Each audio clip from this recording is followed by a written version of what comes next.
Hey, good afternoon, everybody. We wanted to get started, get the philosophy session started, so I'll just make a few opening comments here. The theme of this is don't dwell on the past, and Brent's made some slides up here which encapsulate what is in the Blue Book. And, you know, this is a time of great change for KICC in particular. You know, I'm sorry Dave could not be here to make these comments today. I'm sorry that, you know, we are basically dissolving KICC and merging into KII in July. These things are just changes that we have no control over. So we believe, you know, in a very bright future. You know, we really, it doesn't do any good to dwell on the past. We have to leave this behind us. And Dr. Namori's one point he makes is it's important to discard what happened in the past and move on to new actions with renewed determination. Even though it is necessary to reflect deeply on past events, you shouldn't hold on to anxiety or worry. Think logically and immediately move on to new actions with renewed determination. This will eventually lead you to a wonderful life. And I really believe that you sitting here in this room are the future of Kyocera. And looking out at you, it's really heartening for me because you know, I believe we have a very, very bright future. So continue to work hard, push forward to achieve the master plan, and don't worry about the future. Good things are going to happen. So, and Brent's going to walk you through the agenda, and please have a very good philosophy session, and you know, be honest in your discussions, and don't be afraid to ask questions. So, good luck. Thanks.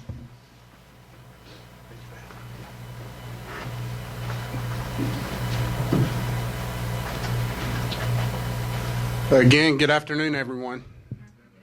And I believe Pat said it, but welcome to Asheville. This is my home. I grew up here, been here all my life, 40 years now, and who knows where life's going to take me. But you know, when you think about dwelling on the past, sitting over lunch, a couple of gentlemen asked me about Asheville, and basically I told them I grew up here. Been here all my life, don't know anything any different except for, you know, traveling, vacation, work, things like that. But it's changed a lot. It's grown, depending on where you're from what I hear, you hear about Asheville, even in California and things, for maybe some good, some bad, some in the news here lately, not positive things, but overall, Asheville is a beautiful place, and we're very thankful that you're here.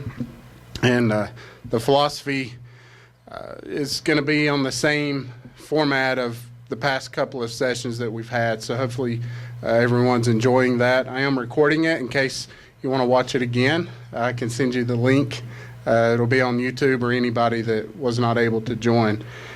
So we have some videos, a speech from Dr. Namori will be included as well, but we have Brian Williams from the display group. It's going to be our first speaker. And then Scott Robeson, he's hiding in the back, said he was going to be heckling. There he is. So, and hopefully you guys enjoyed, the ones who got to experience it last time. We're going to play Jeopardy at the end, some new questions, so pay attention. The questions will come from the content that you see, and some others from Dr. Namori, the Blue Book, philosophy, things like that. So we'll take a break about 2 o'clock, and we've got 2 videos, Brian. After that, you're on. All right, thank you.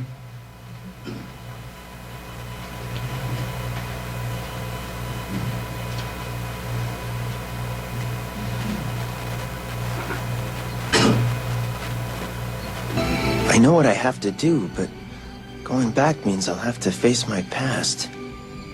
I've been running from it for so long.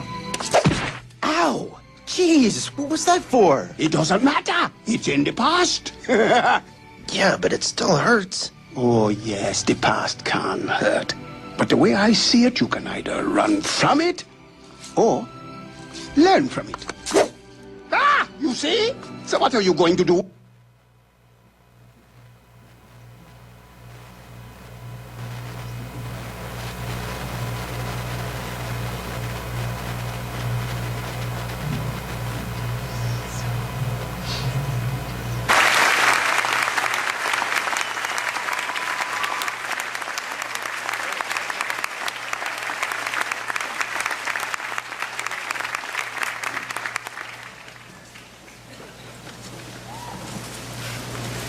President Faust, members of the Harvard Corporation and the Board of Overseers, members of the faculty, proud parents, and above all, graduates.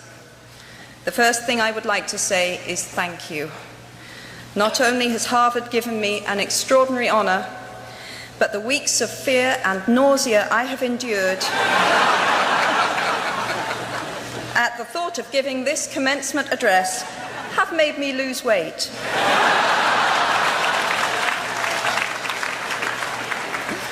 A win-win situation. Now all I have to do is take deep breaths, squint at the red banners, and convince myself that I am at the world's largest Gryffindor reunion.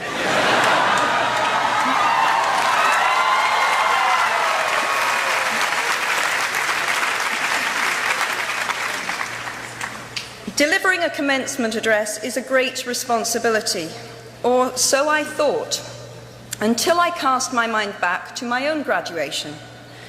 The commencement speaker that day was the distinguished British philosopher Baroness Mary Warnock. Reflecting on her speech has helped me enormously in writing this one, because it turns out that I can't remember a single word she said.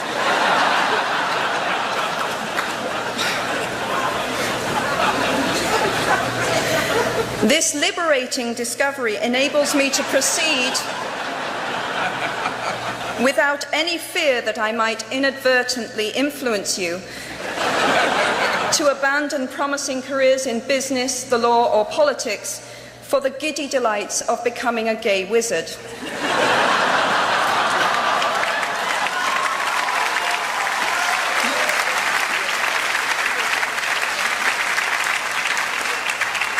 You see, if all you remember in years to come is the gay wizard joke, I've come out ahead of Baroness Mary Warnock. Achievable goals, the first step to self-improvement. Actually, I have racked my mind and heart for what I ought to say to you today. I have asked myself what I wish I had known at my own graduation, and what important lessons I have learned in the 21 years that have expired between that day and this. I have come up with two answers.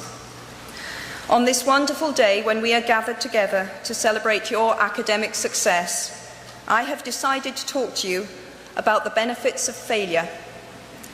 And as you stand on the threshold of what is sometimes called real life, I want to extol the crucial importance of imagination. These may seem quixotic or paradoxical choices, but bear with me.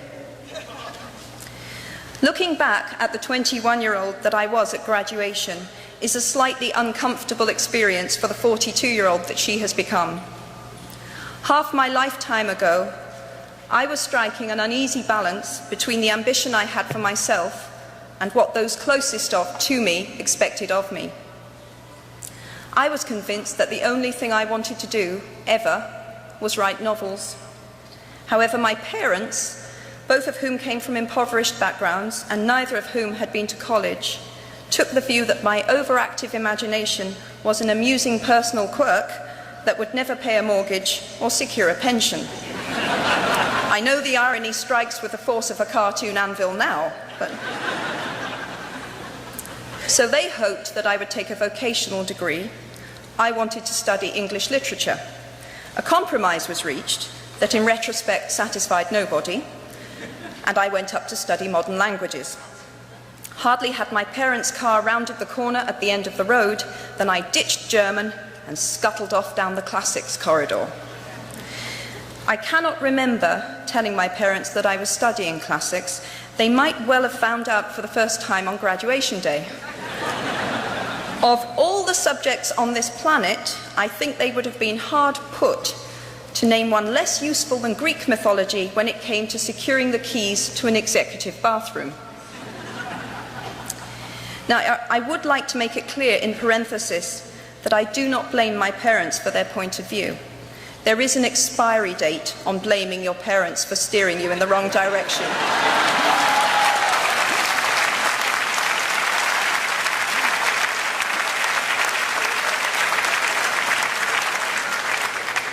The moment you are old enough to take the wheel, responsibility lies with you. What is more, I cannot criticize my parents for hoping that I would never experience poverty. They had been poor themselves, and I have since been poor. And I quite agree with them that it is not an ennobling experience. Poverty entails fear and stress, and sometimes depression. It means 1,000 petty humiliations and hardships. Climbing out of poverty by your own efforts, that is something on which to pride yourself. But poverty itself is romanticized only by fools. What I feared most for myself at your age was not poverty, but failure. At your age, in spite of a distinct lack of motivation at university, where I had spent far too long in the coffee bar writing stories and far too little time at lectures, I had a knack for passing examinations. And that, for years, had been the measure of success in my life and that of my peers. Now, I am not dull enough to suppose that because you are young, gifted, and well-educated, you have never known heartbreak, hardship, or heartache. Talent and intelligence never yet inoculated anyone against the caprice of the fates, and I do not for a moment suppose that everyone here has enjoyed an existence of unruffled privilege and contentment. However, the fact that you are graduating from Harvard suggests that you are not very well acquainted with failure. You might be driven by a fear of failure quite as much as a desire for success. Indeed, your conception of failure might not be too far removed from the average person's idea of success. So high have you already flown. Ultimately, we all have to decide for ourselves what constitutes failure. But the world is quite eager to give you a set of criteria if you let it. So I think it fair to say that by any conventional measure, a mere 7 years after my graduation day, I had failed on an epic scale. An exceptionally short-lived marriage had imploded, and I was jobless, a lone parent, and as poor as it is possible to be in modern Britain without being homeless.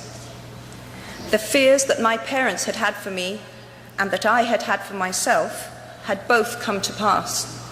And by every usual standard, I was the biggest failure I knew. Now, I'm not going to stand here and tell you that failure is fun. That period of my life was a dark one, and I had no idea that there was going to be what the press has since represented as a kind of fairy tale resolution. I had no idea then how far the tunnel extended, and for a long time, any light at the end of it was a hope rather than a reality. So why do I talk about the benefits of failure? Simply because failure meant a stripping away of the inessential. I stopped pretending to myself that I was anything other than what I was, and began to direct all my energy into finishing the only work that mattered to me. Had I really succeeded at anything else, I might never have found the determination to succeed in the one arena where I believed I truly belonged. I was set free because my greatest fear had been realized, and I was still alive, and I still had a daughter whom I adored, and I had an old typewriter and a big idea. And so rock bottom became the solid foundation on which I rebuilt my life. You might never fail on the scale I did, but some failure in life is inevitable. It is impossible to live without failing at something, unless you live so cautiously that you might as well not have lived at all, in which case you fail by default. Failure gave me an inner security that I had never attained by passing examinations. Failure taught me things about myself that I could have learned no other way. I discovered that I had a strong will and more discipline than I had suspected. I also found out that I had friends whose value was truly above the price of rubies. The knowledge that you have emerged wiser and stronger from setbacks means that you are, ever after, secure in your ability to survive. You will never truly know yourself or the strength of your relationships until both have been tested by adversity. Such knowledge is a true gift, for all that it is painfully won, and it has been worth more than any qualification I ever earned. So given a time turner, I would tell my 21-year-old self that personal happiness lies in knowing that life is not a checklist of acquisition or achievement. Your qualifications, your CV, are not your life, though you will meet many people of my age and older who confuse the two. Life is difficult and complicated and beyond anyone's total control, and the humility to know that will enable you to survive its vicissitudes. Now, you might think that I chose my second theme, the importance of imagination, because of the part it played in rebuilding my life, but that is not wholly so. Though I personally will defend the value of bedtime stories to my last gasp, I have learnt to value imagination in a much broader sense. Imagination is not only the uniquely human capacity to envision that which is not, and therefore the fount of all invention and innovation. In its arguably most transformative and revelatory capacity, it is the power that enables us to empathize with humans whose experiences we have never shared. One of the greatest formative experiences of my life preceded Harry Potter, though it informed much of what I subsequently wrote in those books. This revelation came in the form of one of my earliest day jobs. Though I was sloping off to write stories during my lunch hours, I paid the rent in my early 20s by working at the African Research Department of Amnesty International's headquarters in London. There in my little office, I read hastily scribbled letters smuggled out of totalitarian regimes by men and women who were risking imprisonment to inform the outside world of what was happening to them. I saw photographs of those who had disappeared without trace, sent to Amnesty by their desperate families and friends. I read the testimony of torture victims and saw pictures of their injuries. I opened handwritten, eyewitness accounts of summary trials and executions, of kidnappings and rapes. Many of my co-workers were ex-political prisoners, people who had been displaced from their homes or fled into exile because they had the temerity to speak against their governments. Visitors to our offices included those who had come to give information or to try and find out what had happened to those they had left behind. I shall never forget the African torture victim, a young man no older than I was at the time, who had become mentally ill after all he had endured in his homeland. He trembled uncontrollably as he spoke into a video camera about the brutality inflicted upon him. He was a foot taller than I was and seemed as fragile as a child. I was given the job of escorting him back to the underground station afterwards, and this man, whose life had been shattered by cruelty, took my hand with exquisite courtesy and wished me future happiness. And as long as I live, I shall remember walking along an empty corridor and suddenly hearing, from behind a closed door, a scream of pain and horror such as I have never heard since. The door opened, and the researcher poked out her head and told me to run and make a hot drink for the young man sitting with her. She had just had to give him the news that in retaliation for his outspokenness against his country's regime, his mother had been seized and executed. Every day of my working week in my early 20s, I was reminded how incredibly fortunate I was to live in a country with a democratically elected government, where legal representation and a public trial were the rights of everyone. Every day, I saw more evidence about the evils humankind will inflict on their fellow humans to gain or maintain power. I began to have nightmares, literal nightmares, about some of the things I saw, heard, and read.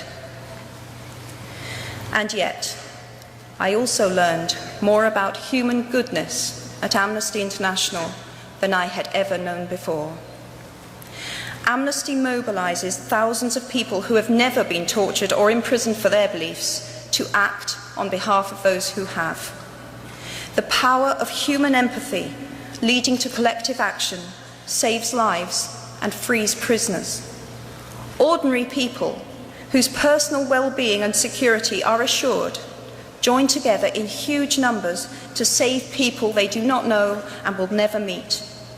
My small participation in that process was one of the most humbling and inspiring experiences of my life.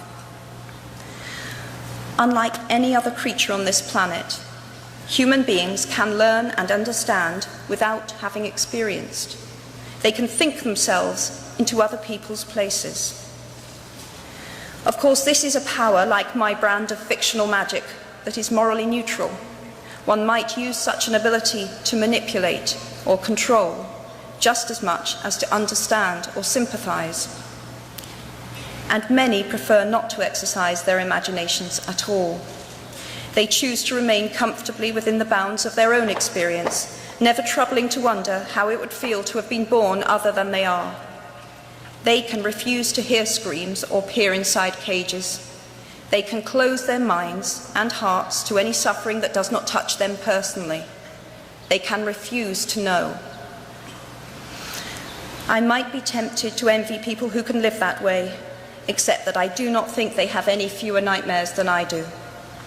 Choosing to live in narrow spaces leads to a form of mental agoraphobia, and that brings its own terrors. I think the willfully unimaginative see more monsters. They are often more afraid. What is more, those who choose not to empathize enable real monsters, for without ever committing an act of outright evil ourselves, we collude with it through our own apathy. One of the many things I learned at the end of that classics corridor down which I ventured at the age of 18 in search of something I could not then define was this, written by the Greek author Plutarch: "What we achieve inwardly will change outer reality." That is an astonishing statement, and yet proven 1,000 times every day of our lives. It expresses in part our inescapable connection with the outside world, the fact that we touch other people's lives simply by existing. But how much more are you, Harvard graduates of 2008, likely to touch other people's lives? Your intelligence, your capacity for hard work, the education you have earned and received give you unique status and unique responsibilities. Even your nationality sets you apart. The great majority of you belong to the world's only remaining superpower. The way you vote, the way you live, the way you protest, the pressure you bring to bear on your government has an impact way beyond your borders. That is your privilege and your burden. If you choose to use your status and influence to raise your voice on behalf of those who have no voice, if you choose to identify not only with the powerful but with the powerless, if you retain the ability to imagine yourself into the lives of those who do not have your advantages, then it will not only be your proud families who celebrate your existence, but thousands and millions of people whose reality you have helped change. We do not need magic to transform our world. We carry all the power we need inside ourselves already. We have the power to imagine better. I am nearly finished. I have one last hope for you, which is something that I already had at 21. The friends with whom I sat on graduation day have been my friends for life. They are my children's godparents, the people to whom I've been able to turn in times of real trouble, people who have been kind enough not to sue me when I took their names for Death Eaters.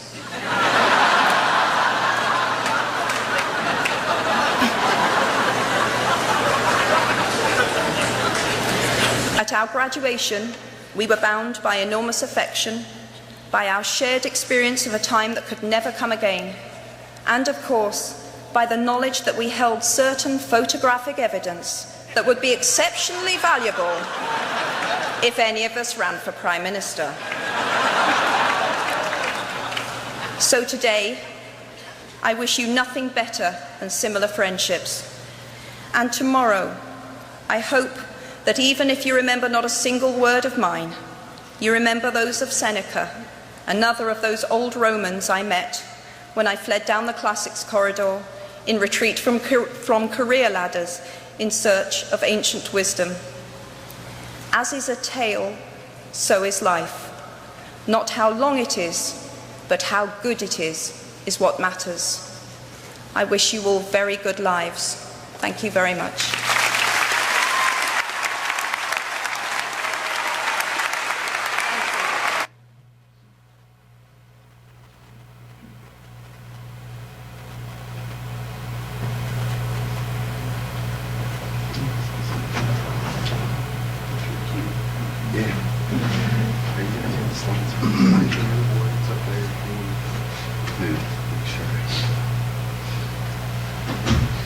See if this is straightforward.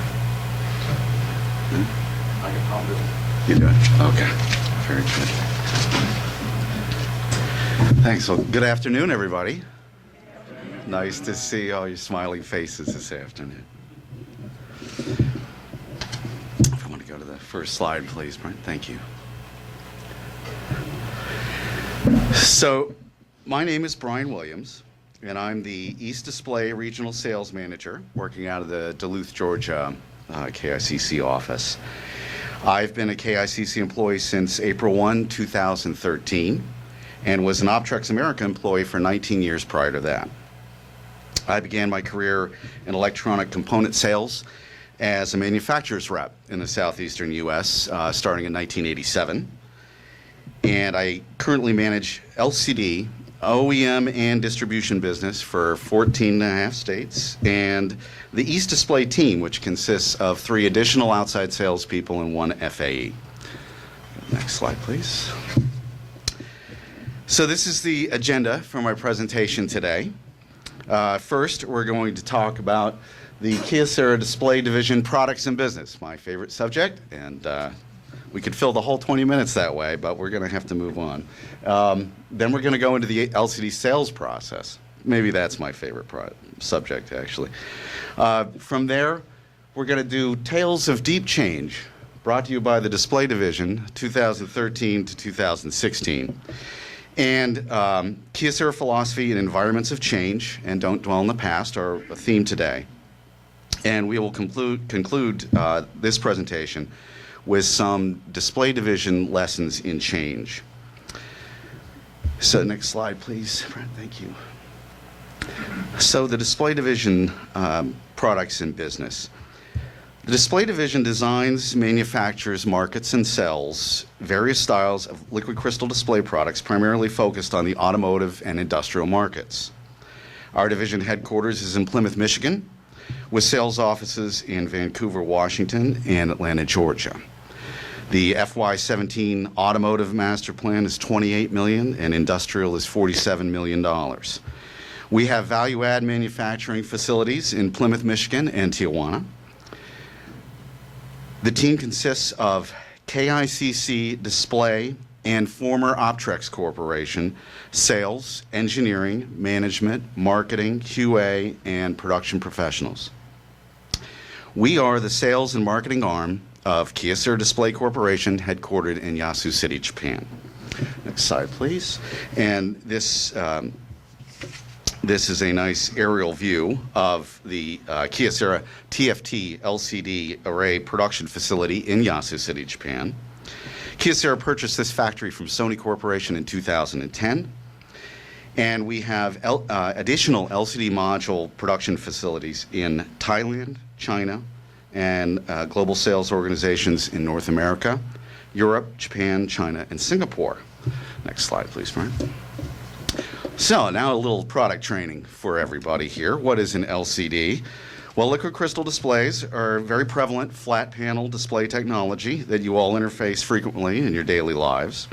Liquid crystal fluid is sandwiched between two pieces of glass, and polarizers are applied at the top and the bottom. They use electrical signals to produce visible text and graphics, and a standard LCD module will incorporate a lighting system and controller driver electronics as well. The next slide, please, Brent. So the common LCD module is unique in the electronic components world for its very extensive bill of materials makeup, which you can see listed out in this slide. This shows the component stack up for the common LCD module. And as you can see, it's an elaborate stack of about 15 separate components that make up a common LCD module. Next slide, please, Brent. So there are fundamentally two types of LCDs. One is the older style monochrome LCDs with limited graphics capabilities, or alphanumeric character type LCDs. These are referred to as passive display technologies. The second, shown on the bottom here, is active matrix or TFT displays. These are high resolution, full color displays that handle complex graphics and video, more commonly seen today in your laptop, and your tablet devices, cell phones, just about anything with a full color display. Next slide, please. So applications for Kyocera LCDs are vast in both automotive and industrial markets. We sell successfully into gas pumps, aviation products, automotive dashboards, center stacks, rear view and heads-up displays, marine and agricultural GPS products, handheld devices, specialty consumer products, medical monitors, industrial controls, portable medical devices, and other markets as well. Next slide, please, Brent. Thank you. So what's involved in selling LCDs? So to sell an LCD, we have to address numerous technical variables to first establish the right product for the application. These technical variables include end application ambient light conditions, shock and vibration environment, backlight lifetime, total power consumption of the LCD, hardware and software interface types, EMI performance of the display itself, also incorporated with other assembly components, various agency certifications for environmentally compliant materials, UL, CSA, viewing angle performance requirements, product lifetime planning. Next slide, please. From the business side, in order to close a deal, we have to address a number of business variables and challenges that I think everybody in this room probably faces off to. We have very long design cycles that are rarely less than a year, sometimes 4 years or more. A service and technical support intensive environment throughout the development cycle actually requires us to have an extended sales channel with local manufacturing rep companies in each major territory. We have a network of national distributors, some specialty distributors and catalog houses. We have customer NDA requirements, alternative terms requirements, Kanban agreements, annual cost reduction requirements. We have very strong Japanese competition. We have ultra low-cost Asian nation competition. And we even have competition from alternative technologies. So next slide, please. So the LCD sales business, it seems pretty complicated, and quite often our sales calls end up looking a lot like a quiz show as we're questioned on the technical items list that I just showed you there before by engineering groups, and in detail in the business side variables by purchasing and management teams. As a result of the maturity of the technology and the detailed knowledge base required for success in the LCD industry, we don't see a lot of young people entering this business outside of Risa, Cindy, Amber, and Kyoko. We tend to see the same faces at industry shows such as SID on an annual basis, And from that standpoint, it seems like a very, very small industry. We tend to be an industry that's a bunch of people who've been in it no less than 5 years, usually more like 15 or 20. We all know each other. Many of us worked together in some capacity in the past. And if we haven't worked together, we've competed against each other. Next slide, please. So with all that background and training on LCD business, so now we're going to talk to you about Optrex Corporation and some of the Optrex Corporation background. So Optrex was founded in 1976 as an LCD company that was a joint venture between Asahi Glass and Mitsubishi Electric. Optrex enjoyed many successful years, peaking at about $1 billion in global sales in the early 2000s. And Optrex supplied some of the first automotive dashboard LCDs that were used in a Ford Thunderbird and was a significant supplier to Motorola's cellular phones and pagers from the 90s through the early 2000s. Optrex supplied the LCDs for some of the products you see here, the first Palm Pilots and the first Apple iPods. However, as technology shifted away from that passive monochrome technology, Optrex began quickly losing business to competitors that had active matrix TFT fab operations. Optrex didn't have the core competency or the capital to build their own TFT fab during that transitional time in our industry. The company instead had to rely on third-party suppliers for active matrix TFT supply.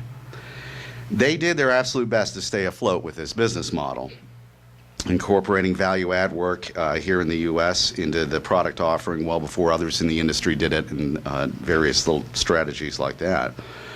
Ultimately, though, the business model didn't work, and Asahi Glass and Mitsubishi both ended up divesting and selling the company to a Japanese investment bank.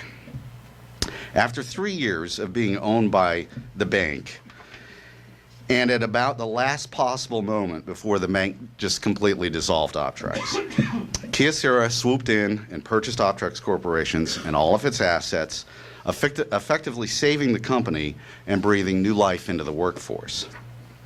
Next slide, please. So that brings us to the story of Optrex America and KICC. When we found out that we'd been purchased by Kyocera, we were a little bit dumbfounded by it, but overall, I think we were all really very relieved. We didn't really know Kyocera in the market very well, and we didn't often compete head-to-head. There were only 2 customers in my territory that I knew of using Kyocera displays, and I had never heard anything negative about Kyocera. So overall, I think we were pretty much a lump of clay going into the relationship with Kyocera. Over the first year of being a Kyocera company, and before we were folded into KICC, we thought we were learning a lot about the corporation and how things work in a large multinational. But honestly, we were more focused on trying desperately to save our Mitsubishi manufactured TFT display business that was worth more than $37 million in automotive and $40 million of our industrial group sales. Along with that, we were very excited about being a TFT manufacturer with the Gen 3 fab in Japan, ready to design and build new products to impact the market like we never have before. Next slide, please. We started out as a standalone company called Kyocera Display America Incorporated. But after less than a year, it became evident that the financial cycle swings that our business was prone to experience, coupled with a lack of knowledge and understanding of the Kyocera business systems, was going to make it necessary to fold our group into KICC. It was announced in January 2013, and we became a KICC company officially April 1, 2013. It was during these months that the very real and radical changes occurred in rapid succession that transformed our company. The first thing that became obvious when we became a KICC division was that there was a lot of administrative redundancies. We all knew that that situation would be remedied, and it was not a pleasant time. From a manager's perspective, the teams that we had built from scratch and worked with to significant levels of success began to crumble and disintegrate right before our very eyes. KICC sent people we didn't know into our facilities, and they quickly identified issues, redundancies, areas required to change to adhere to the KICC business requirements. Our workforce was reduced in the first pass by about 17%. All of us had changes in our responsibilities, our job titles, our benefits, and our compensation. Overall, our KICC total compensation package, including benefits, bonus packages, and salaries, ended up with losses starting at about the 15% per year range. For the long term, most loyal and successful of the Optrex employees, the compensation loss was in the 20% range. Many people were extremely unhappy and even scared of what was going on. These people quickly fled to other jobs that they had the ability to pick up. Some went to our competitors. Over time, our workforce reduction hit 30% total through a combination of rifts and resignations. Next slide, please.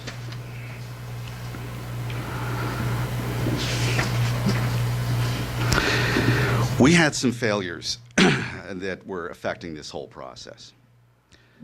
The significant downsize of the display division that occurred in the course of 2013 could have been avoided. What we would have to do is to save our relationship with Mitsubishi as a U.S. sales and marketing arm of their TFT products to reserve our $70 million in sales, at least until we could design in Kyocera manufactured replacement parts. Because of Mitsubishi's divestment of their interest in Optrex 3 years earlier, we knew it was a long shot to keep this business, but we worked very hard to try to make it happen. Mitsubishi had been plotting their own strategy for taking over the business that our team had created for them. We tried through every management channel possible on the U.S. and the Japan side. We tried to save the business through intensive customer requests. We held joint meetings with customers to support our team as the preferred channel. We tried to use our distribution relationships and our value-add operation as a means of retaining as much of the business we created as we possibly could. Ultimately, we failed. We failed on all fronts with only a couple of nominal exceptions. Mitsubishi quickly had their team in place, and they took over all the business that we had created for them. Next slide, please.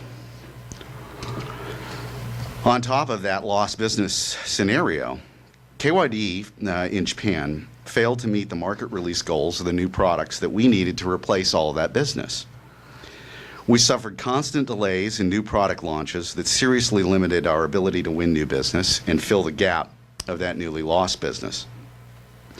Ultimately, the display division industrial TFT relaunch was delayed between 1 and 2 years, depending on the product, from our initial release goals. These were crushing failures that impacted our numbers very negatively. We had failed to do the things required to meet our profitability goals and to avoid a serious tightening of the belt. This is where the philosophy we're focusing on today really takes hold on the display division. Next slide, please. Number 6 of the Kyocera philosophy 6 endeavors is, don't dwell on the past. Dr. Nomori writes, many things that trouble the mind, worries and failures, will occur frequently in life. But just as there is no use crying over spilled milk, there is no use dwelling on past failures. Brooding will cause emotional distress, which can even lead to physical illness and make life miserable. It is important to discard what happened in the past and move on to new actions with renewed determination. Next slide, please. So failure can happen, and we can survive it. One very positive outcome of this failure to keep the Mitsubishi manufactured display business was that we all embraced our collective integration now as a matter of survival. The pre-existing Kyocera display team was a tremendous help to the former Optrex staff as they taught us the ins and outs of the existing Kyocera LCD product line, as well as what could be done in terms of pricing and product longevity agreements to win new business. The Kyocera veterans helped us to understand what we could do for custom and semi-custom product development and as well. We in turn brought them new product integration capabilities, a broader customer base, knowledge of the competitive landscape, and new strategies for design win successes that were not prevalent prior to the acquisition. Collectively, we did, over time, as Dr. Inamori states in this philosophy, we discarded what happened in the past and moved on to new actions with renewed determination. But it was not easy.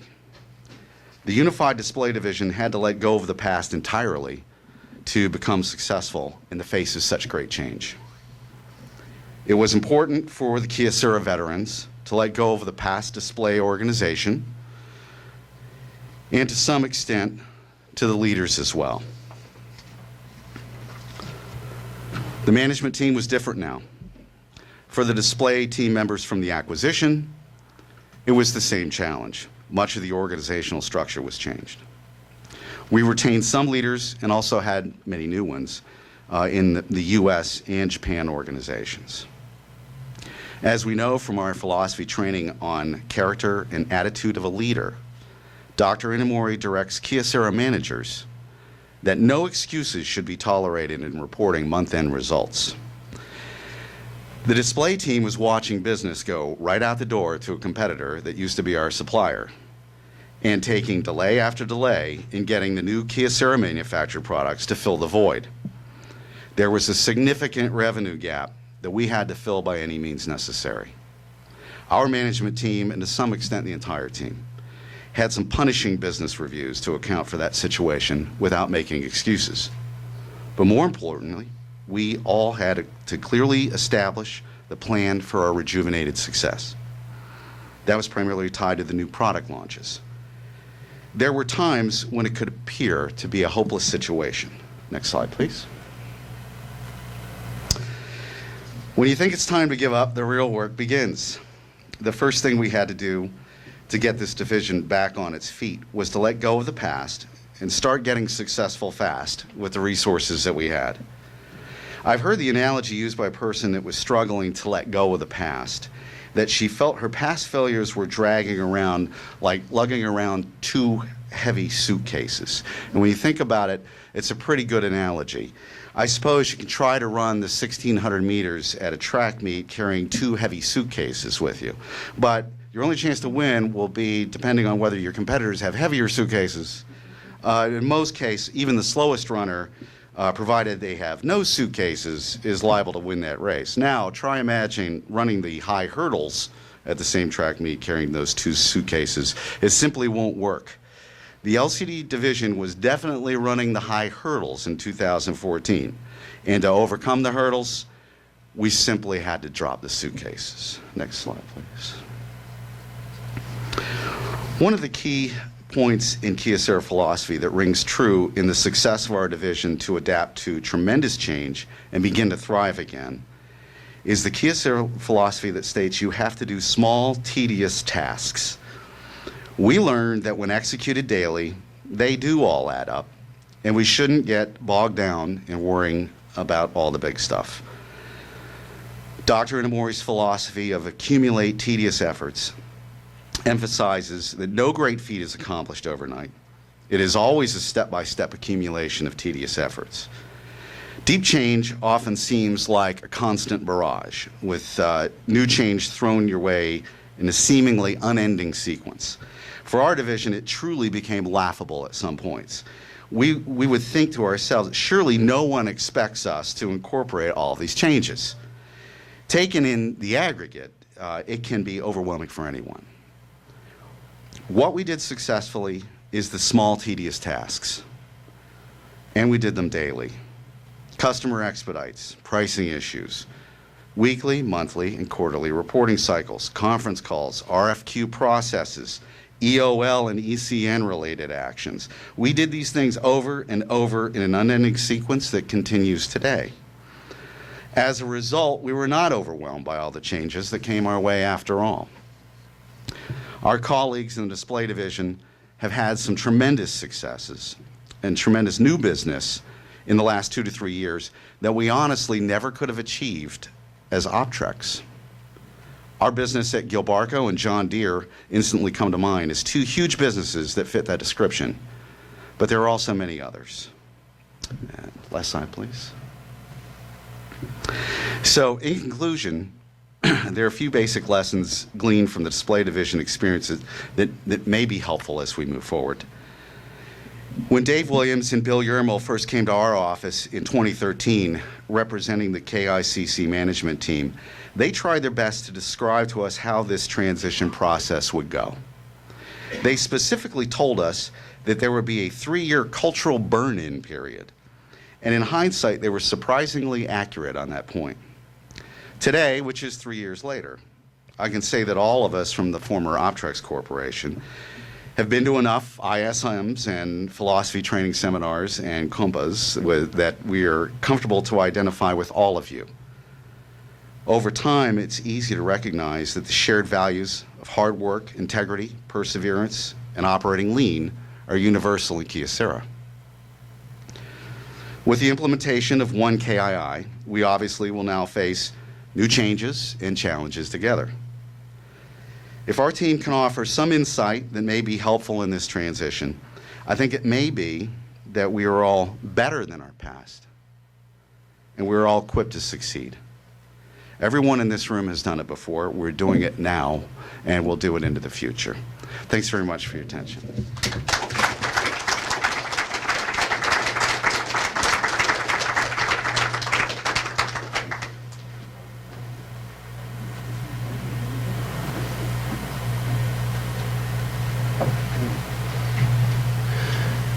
Thank you, Brian. I learned something. So thank you very much.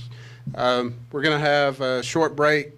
It's on the agenda for 15 minutes, but we're ahead of schedule a little bit, so we'll get a little bit longer break, if you guys are okay with that. So if you'll be back in here at 2:15, we'll get started again. Thanks.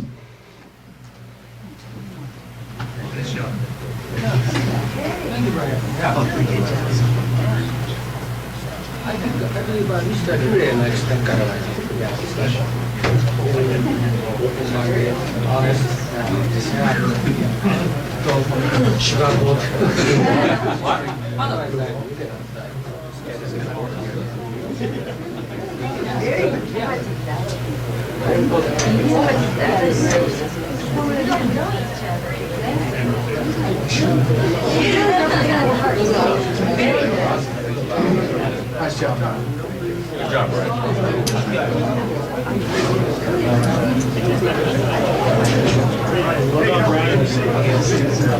nice job. Go, man.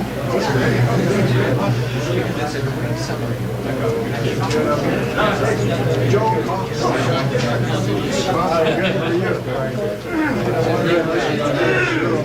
zero deficiency.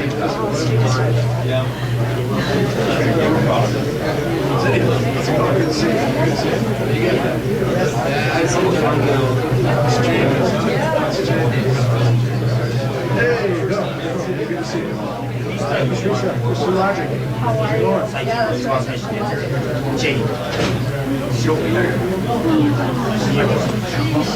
Hey, Brian, Yeah. so you guys feel like you've been absorbed Yeah, resistance is futile. Exactly.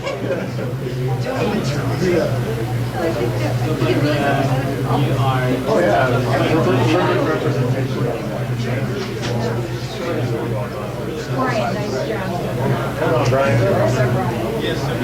Very good job.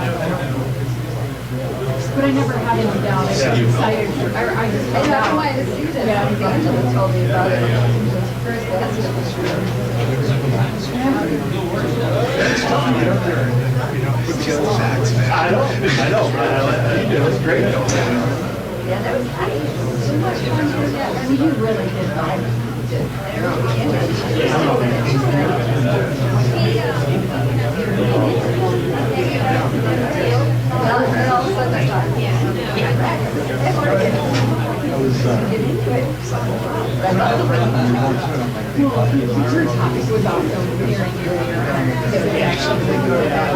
How are you?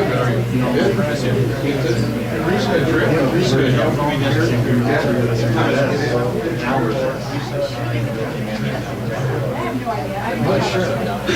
Wasn't sure. All of a sudden, as it was going, I'm like, I know there's a plane.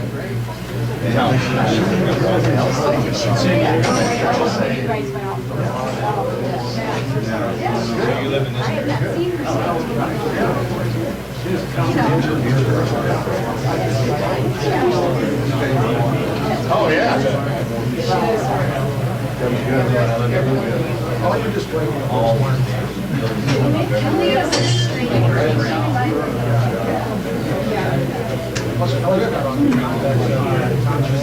Nice to have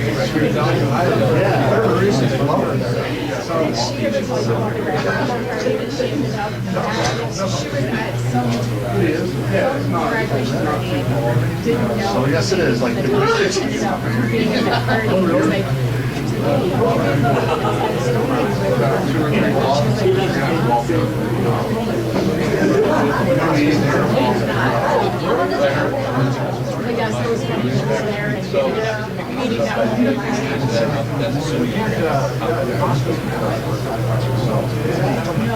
I'm not going to the first one.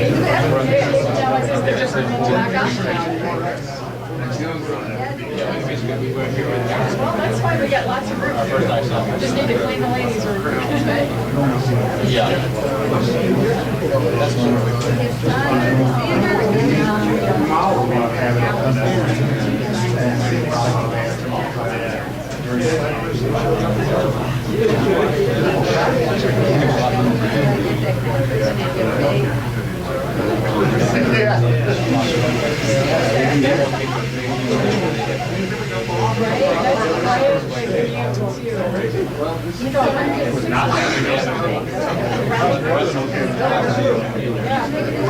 That's going to be quite the drive.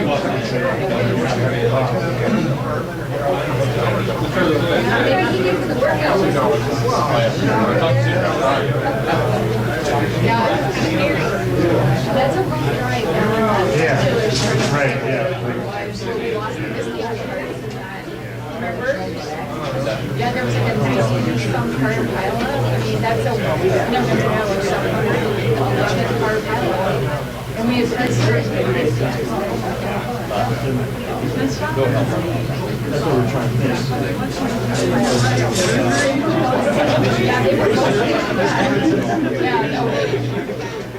What did you drive to pile up? Yeah. I like the bird. Isn't it funny to put into the birds because getting into the culture is like the LGBTQ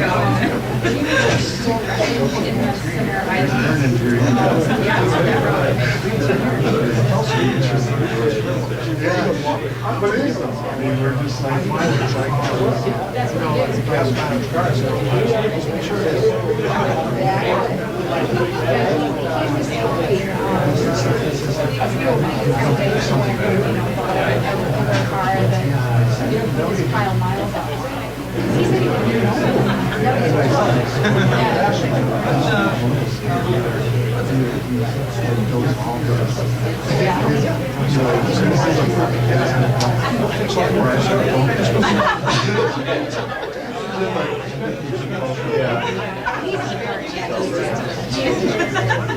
The wild horse. Yeah.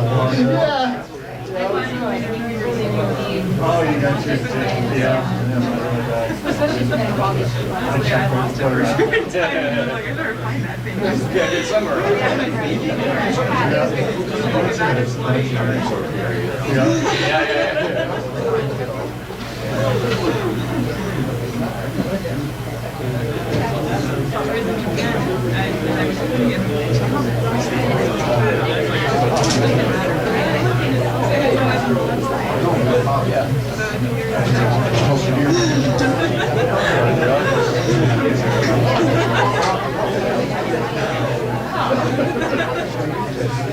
Impressive, Phil. You really have been. Yeah, right. You really have been drunk. It's just amazing.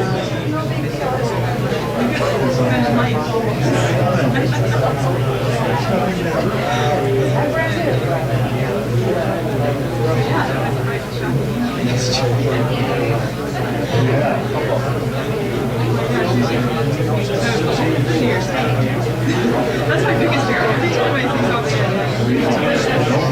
2 years here.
Yeah, I found out Friday. Monday said you had a dog, and I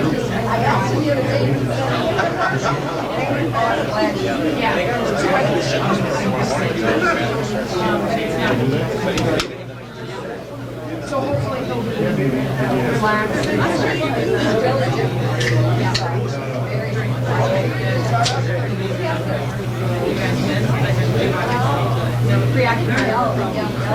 They're sitting there, it's like, it's funny. Anyway, then I get out there and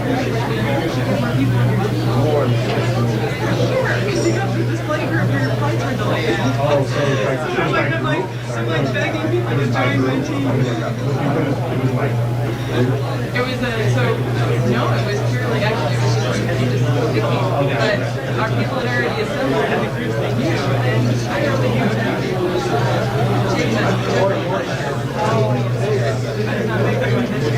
We were late. yeah, your flights were delayed. So thankfully he was there. And he was like the 3:30, he made all the last 2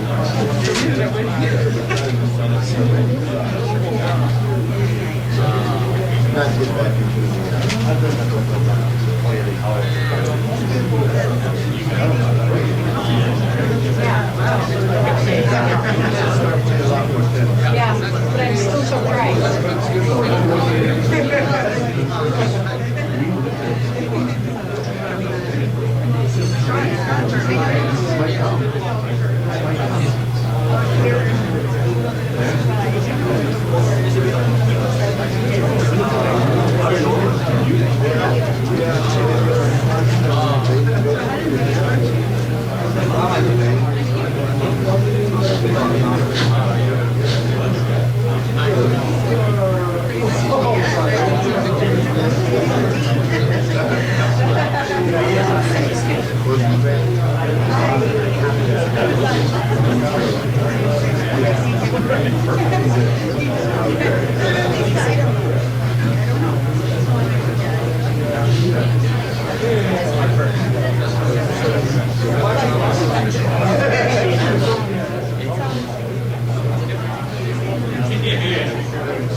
Yeah.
That's what he said.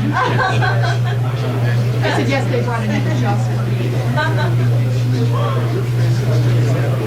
But it's good to know that you and I have the same age. We're all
Okay, so they make their own. And so do they do the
Might as well be, right? I've got the music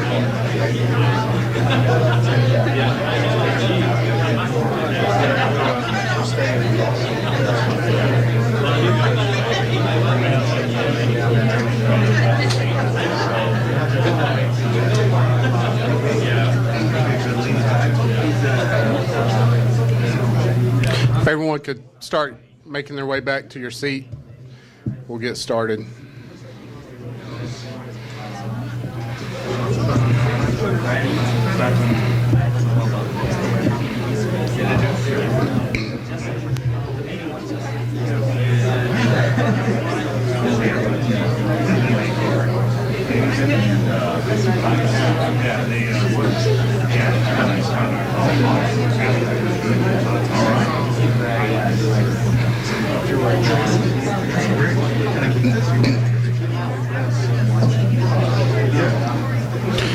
All right, as you guys and ladies are finishing up, we're going to start the second half off with a video featuring Dr. Inamori. And then after that will be Scott Robeson will expel his wisdom and knowledge on all of us. And then there's one more video. It's most all of you have heard of Honda, the company that makes a lot of things. Got a inspirational top video from them, and then we'll play some Jeopardy, and then we'll wrap it up. We'll probably get finished right around 4 o'clock. So I know there's some activities going on tonight. I hope you guys have fun with that. But without further ado, Dr. Inamori.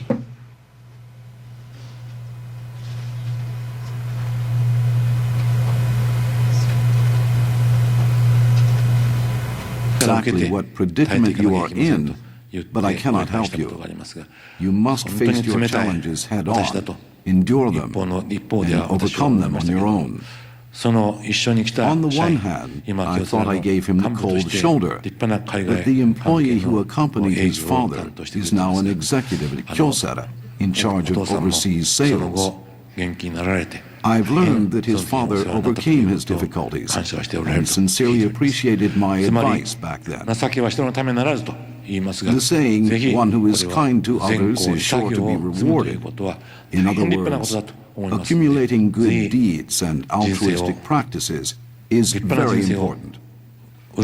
Please adhere to good deeds and altruistic practices in order to lead a wonderful life and continue the excellent management of your business.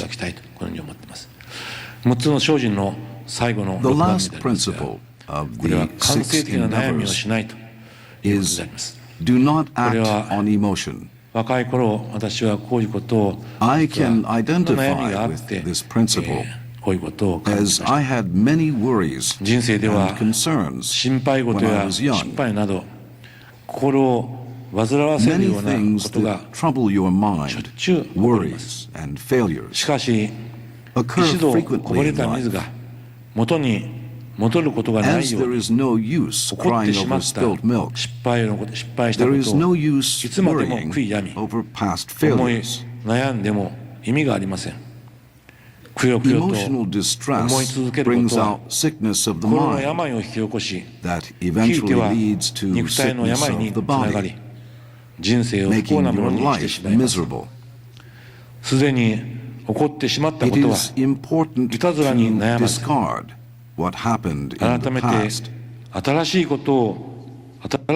move on.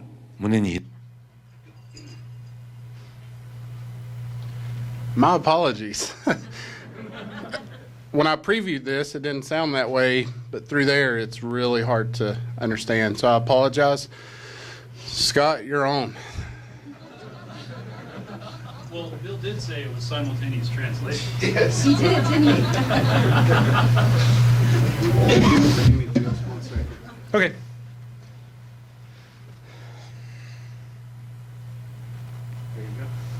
Hello, everybody. I'm Scott. I'm from San Diego.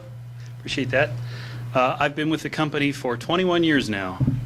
I joined KICC in 1995, and it was a 5-year-old company at that point, and so I've kind of been with the company all along, almost start to now. I started in the ceramic substrates division a million years ago, and from there I moved into the fine ceramics division working for Dave Williams. And then from there I worked for the optical division, Kyocera Optek. I still work for Kyocera Optek, but then I also went back to fine ceramics, and then I moved over to automotive. So I've bounced around a little bit. I've been in many of the meetings. So, Angela asked me to speak on the topic of don't dwell on the past. Next slide, please. Of course, of Dr. Inamori's 6 endeavors, this is number 6. We've seen this before already today, so we'll skip. Go ahead. So many things that trouble the mind, worries and failures, will occur frequently in life. Just as there is no use crying over spilled milk, there's no use dwelling on past failures. It's important to discard what happens in the past and move on to new actions with renewed determination. This is an excerpt from the Little Blue Book. We've heard it before. We'll hear it again. Dr. Inamori is talking about failure and how it can make us get stuck in where we are in our thinking and our actions. Certainly we can imagine cases where people have tried to launch businesses or go after the great big account only to fail, sometimes spectacularly. Many conclude that we need to avoid that situation and do whatever we can not to be there again. Next slide, please. Certainly we need to learn from our mistakes. We all know that, and we all need to avoid making the same mistakes again. But the lesson cannot be that we do not try again. Many people do come to that conclusion and don't try again. We can't do that. We have to not give up and just go the safer route or fail to recognize the opportunity that may have been missed by our missteps. To quote Johnny Cash, you build on failure, use it as a stepping stone. Close the door on the past. You don't try and forget the mistakes, but you don't dwell on it. Don't let it have any of your energy or any of your time or any of your space. So let's look at some examples of some people who've overcome some failures in their past. A young man, Kansas, 1920, age 22, takes a job at the Kansas City Star, very quickly fired. The reason listed being that he lacked imagination and had no original ideas. That's a pretty harsh review. 1921, founded an animation studio, quickly went bankrupt. Not very good with money. With $40 in his pocket, he decided to move to Los Angeles with his brother and to become an actor. Arriving in LA, nobody's ever done that before. Arriving in LA, he didn't find any job acting, but he found an opportunity with Universal Studios to do animation. Created a character called Oswald the Lucky Rabbit in 1926, which started to enjoy some success, so he thought he was entitled to some of that success. He went to Universal, the parent company, and asked for some of that success, and they were told that they owned the character and his services were no longer necessary. Another failure. He created a new idea for a new giant animated mouse and pitched it to MGM and was told that that'll never work because a giant mouse would scare all the ladies in the audience. Okay. He went on to create other short cartoons, which some of you may remember used to be shown before movies a long time ago. I saw 1 or 2 before that stopped happening. But he had a nervous breakdown from worrying about making any money. Money always the issue. He became known for being very irritable to employees, unfocused in his meetings, unable to contribute, and was prone to frequent crying spells at the office. The boss, crying spells at the office. Certainly here's a man vexed by year after year of his own failures. So, what became of such a man? Walt Disney went on to be nominated for 59 Academy Awards, winning 32 of them, and for his unparalleled animations and vision. He holds the record for the most individual awards, the Academy Awards. And his quote is, "In the end, our own success is defined not by opportunity, but in our persistence in defeat." And I'll remind you, his first boss fired him for lacking imagination and no original ideas. Another story. Another young lady was interested in being a news anchor. It's what she always wanted to be. Finally, she got a break in a Baltimore TV station, and after a very short period, she was told she's just not suited for it. She's just too emotionally involved, not right for TV news. One producer took pity on her and said the only position she might be able to do was to be a talk show host. She had no interest in being a talk show host. That's not news. But it was clear it was her only opportunity to avoid being fired, so at length the producer managed to talk her into it. Oprah Winfrey, the best paid female in the entertainment business in 2011, the wealthiest self-made woman and the only female black billionaire in the world, and an utter failure as a news anchor. Next. And my favorite example, this is a young man who lived a long time ago in Illinois, age 22, 1831. First job, lost it almost immediately. Ended up going to become a captain of the Illinois militia, participated in some Indian uprisings. His troops liked him so much they proposed that he run for office. Okay, why not? He ran for office for the state legislature and was defeated. First time. That's unfortunate. At age 25, he opened a commercial store with a partner, but within that year, his partner died, left him heavily in debt. He had to take on 2 jobs, postmaster and deputy surveyor, in order to try and service that debt. Finally, he ran for and was elected to the Illinois State House of Representatives, and he did a lot of things in his 25th year. At age 27, he reportedly had a nervous breakdown, but he still managed to get reelected and also received his license to practice law. Certainly a troubled young man. Next page, please. Age 29, he was nominated to run for Speaker of the House. He lost that election. Age 34, wanted to run for U.S. Congress, but his own party, the Whig Party, which became the Republican Party, didn't nominate him, didn't want him. So he didn't get to run. Age 37, he convinced them to let him run, and he was elected to U.S. Congress. Age 39, he did such a great job, they asked him not to run again. So he tried to stay in Washington, D.C. He tried to get an office at the Commissioner of the General Land Office, but didn't land that job, so he ended up retreating back to Illinois and going back into his law practice and practicing law for the next 6 years. But he still had a desire to serve the public. So at age 45, he ran and was elected to return to the Illinois State Legislature. I've never heard of a politician going from national level back to the state level, but he was determined to serve, so he did.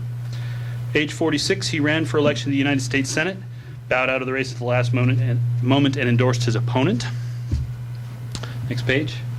Age 49, he ran for the Senate again and won the popular vote, but the Illinois legislature awarded the position to his opponent. That probably sounds similar to political discussions today about winning the popular vote and not getting the delegates, but anyway, he was defeated by his own party. And then at age 50, despite his successful law practice and the tenuous support of his own party, his party approached him and asked him to run for president. Unbelievable. In addition to his professional challenges, he also lost the first love of his life at age 26, Miss Ann Rutledge, and he did marry at 31 and had 4 sons, but also along the way he lost 2 of his 4 sons to fever. I cannot imagine the anguish he must have felt of that personal loss in addition to all of his professional challenges. So, next. To recap his career, lost the first job right away, lost a run for the Illinois State Legislature, failed in commercial business, succeeded in state legislature, had a breakdown, did get reelected, lost election for Speaker of the House, prevented by his own party from running for Congress, successfully ran for Congress, then tried to run again and was told he wasn't welcome in his own party. Returned to Illinois State Legislature. Lost a campaign for the Senate. Actually, he bailed out on that. Age 49, ran for the Senate again, won the vote, but didn't get the position. And incredulously, the Whig Party asked him at age 50 to run for president. So many failures and such a love-hate relationship with his party, and a successful law practice. I cannot imagine why you would consider running for president. Next. Abraham Lincoln at age 51 was elected to be the 16th president of the United States in 1860. Arguably one of the most influential presidents, impactful presidents in the United States history. Coincidentally, between the time of his election and his inauguration, the the Civil War happened. The 7 Confederate states formed the Confederate States of America, partially contributed to by his outspoken position against slavery. He was the president of the Union Army for the entire war, and at the end of it, he signed the Emancipation Proclamation of 1863 and pushed through Congress the 13th Amendment, permanently abolishing slavery. And I thought it was very interesting to note that he was only a peacetime president for 5 days after the war before he was unfortunately assassinated. Next slide, please. So there's many examples of people who overcame their own failures to become highly successful. I'm sure there's even more examples of people who faced failure and decided not to risk again. They're not famous. We don't know who they are. There's lots of them. People who tried and gave up. But dwelling in the past is not only about overcoming your failures. It's also about not dwelling on your past success. Consider this guy.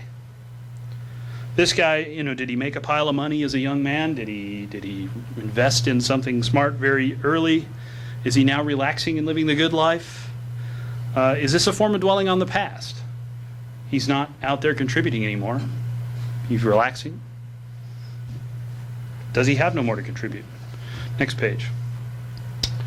Here is an example of a young man who could have stopped at any time. Still would have been a tremendous success. A young engineer, age 27, leaves a stable company to form his own company, 4 years out of college, takes on debt to do so, takes a big risk. Within 12 years, he's a success. His company is listed on the Japanese stock exchange. Is it time to retire? 39 years old, wealthy, successful, independent? Why not? A lot of us would. It's the American dream, right? Be successful, make a pile of money, do what you want to do. Why not? Next slide, please. Okay, let's keep going. Age 44, he's listed on the New York Stock Exchange. How about now? Even wealthier. How about the rest of his life playing golf, going boating? He's done it all. He's conquered. Why not? Next page. Age 52, despite his booming success as a manufacturer, he decided to launch an entirely separate business, totally different industry, because there was a better opportunity to serve society in the recently deregulated communication industry. Why not simply relax? You've created a billion-dollar company. You've been successful. Why risk it? He felt he had more to contribute. Next page. How about working tirelessly until age 65? Then retire from his 2 separate multi-billion-dollar companies, perhaps retire and become a Buddhist monk and dedicate your life to serving others. Clearly, this is somebody who doesn't know how to relax. Who would blame him? After 2 tremendous successes, why not just be comfortable? 65, retirement age. Next page. Dr. Inamori, at age 77, signed on to be the chairman of Japan Airlines. 77 years old, fully retired, well, as fully as he ever is, comes back off the bench to take over Japan Airlines during a time of great strife for them. Worked at Japan Airlines for 3 years, retired again from Japan Airlines at age 80. He's now 84, and even though he's technically retired again, he's still very active in Seiwa Juku and the Inamori Foundation and many other activities. He's clearly not somebody who dwells on his past successes. Next slide, please. So aside from the concept of dwelling on past failures and successes, we also have to make sure we don't simply dwell on our past markets, our past business, for fear of change. We must constantly strive to reinvent ourselves and reinvigorate our efforts. The future results from the efforts we make today. From my perspective, the most readily example of this kind of not dwelling on the past business is KOP, Kyocera Optek. This is the lens company I work with. Next slide, please. Kyocera acquired Yashica Camera Corporation in 1983. At the time of the acquisition, this factory, which later became KOP, was building photographic camera lenses for Yashica and Contax and a number of other camera manufacturers. This was one of the leading photographic lens manufacturers in the world. Very good business. It was over 90% of their revenues directly from film camera lenses.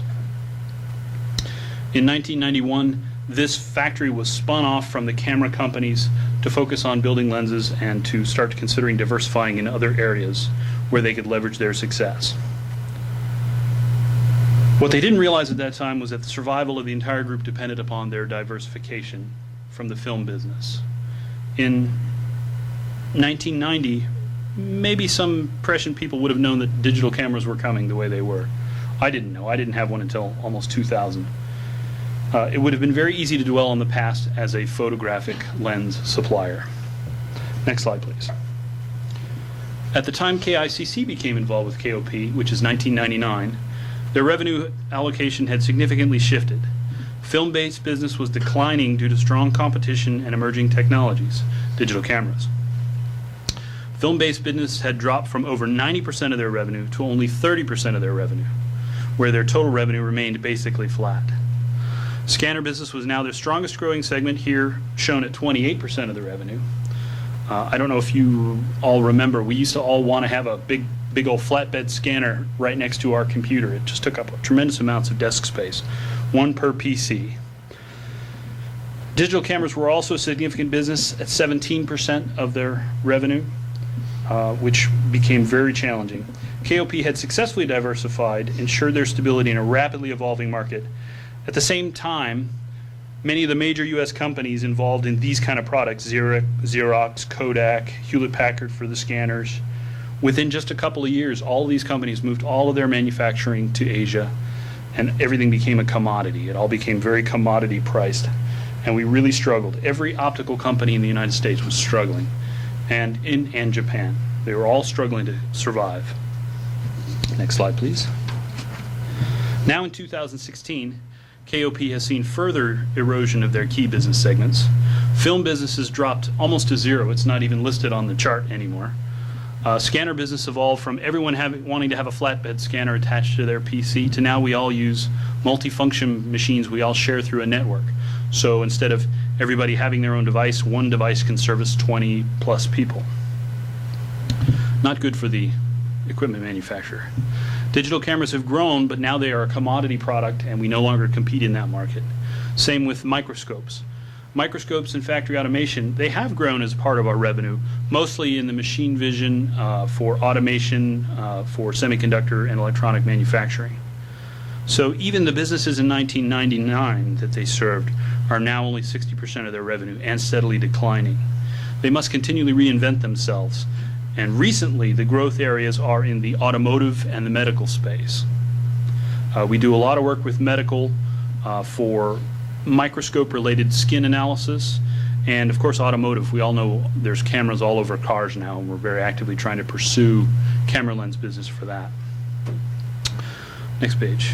So KOP has been forced to evolve. While it's nice to reflect on the past that KOP produced some of the best camera lenses, they like to remind everybody they had camera lenses on some of the Apollo missions. That was one of their claim to fame. They needed to focus on evolving their technology and skills in a rapidly evolving market. Even when they find a thriving business like the flatbed scanners, for example, they continue to innovate and evolve because the clock is ticking on the life of each one of the optical market applications. Many of their products have gone from development to boom to bust in the time that I've been working with them. Film camera lenses, photo lenses, microscopes, flatbed scanners, digital camera lenses, cell phone cameras. They have no time to rest. They have no time to dwell in the past. Next page. So, I particularly like this picture of Bora Bora here. This was a quote from Bruce Barton: "When you are through changing, you are through." Bruce Barton was one of the original madmen of the 1920s. He was an advertising executive, and most notably, he did most of the work for GM and GE during those periods, naming both companies. Later became a congressman and an author. but I mostly really just like the picture of Bora Bora there. Next page. So now as we face the twilight of KICC, 36 years in the running, and the future prospect of a new 1KII, I think at some point many of us will look back and agree that perhaps we did have it pretty good working for KICC. But change is coming. In fact, it's all around us, and it's inevitable. What will the new organization look like? We don't know yet. Nobody knows. Will it be better? Yes. Will it be worse? Yes. Next page. Sometimes if you want to see a change for the better, you have to take things into your own hands. Clint Eastwood. I like that particular angry face of his. The new 1KII will be what we make of it, and while we may someday look back on the good old days of KICC, let's make sure we take all those valuable lessons and memories with us and make the new organization exactly what we want it to be. Whatever changes may come, we'll give it 100% effort and leave it all out on the field. And so in closing, I would like to say that we should all take the advice not to dwell on the past. We should learn the lessons and experience take with us, certainly, but we need to keep moving forward to the best of our ability. Whatever changes come our way, we can keep fighting. Fighting with each other, fighting for each other, but always fighting. As long as we keep fighting to move forward, we will not be dwelling in the past, and we will have no regrets. Last page. And to quote the late, great Nick Kamiya and founding father of KICC, regrets, I've had a few, but then again, too few to mention. Maybe even Frank Sinatra said that. Thank you very much.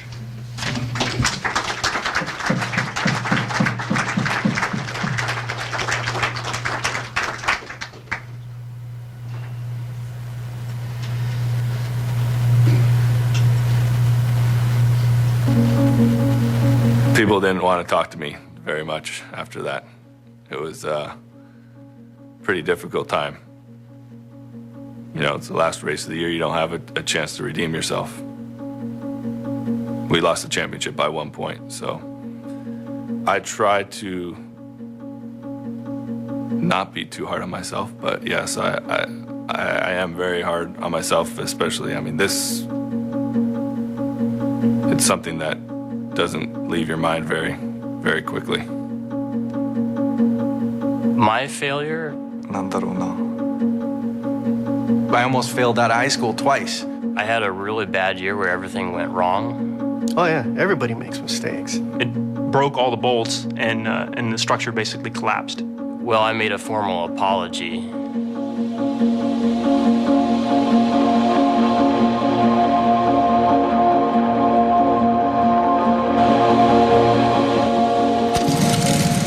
I remember when I was out at the go-kart track one day, you know, you use a stopwatch and time the lap, and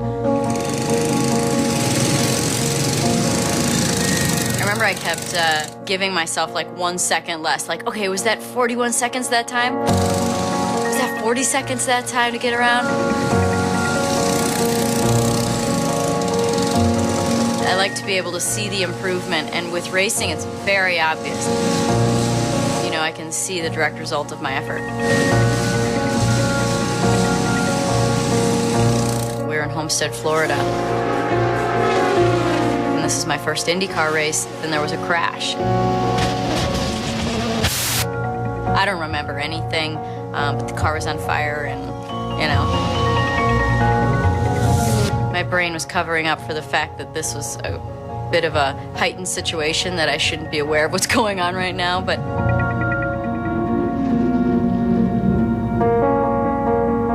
I woke up in the medical center and there was a bright light above me, and Father Bob is over here to the left, and I've got needles in my arm, and you know, it's so that was probably the worst moment.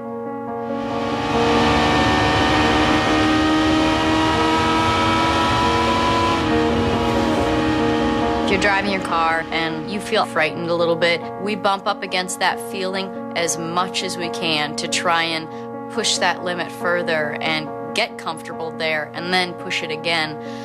So, you know, you're constantly on the brink of crashing because that's the fastest. So much of racing is failure. Failure is a byproduct of pushing the envelope. You push the envelope of performance until things fail. When you fail, it's not necessarily looked at as a bad thing, as long as you learn from it and make something positive out of it. Honda's not a car company. Of course, Honda started as a motorcycle company. More than anything, Honda's an engine company. From the president on down, throughout its history, it's been engineering-oriented. Engineers, for better or worse, always want to change things and advance. これはね、もう全てが本田宗一郎に要求するものが全てそういうことになってます。ですから、まあ100回トライして、99回失敗してもいいんだと。本田宗一郎の考え方そのものが、